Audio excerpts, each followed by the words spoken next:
గొడుగులేశారు. కానీ వేసిన తర్వాత పుట్టగొడుగులు పండించడం అంత సులభం కాదని అర్థమైంది. అది అమ్మి డబ్బులు సంపాదించాలనుకుంటే చివరికి పెట్టిన పెట్టుబడి రాలేదు.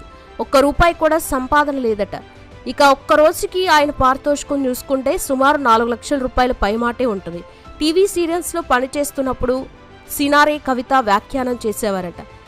అందుకే డిక్షన్పై రావు రమేష్కి అంత కమాండింగ్ కూడా ఉంటుంది.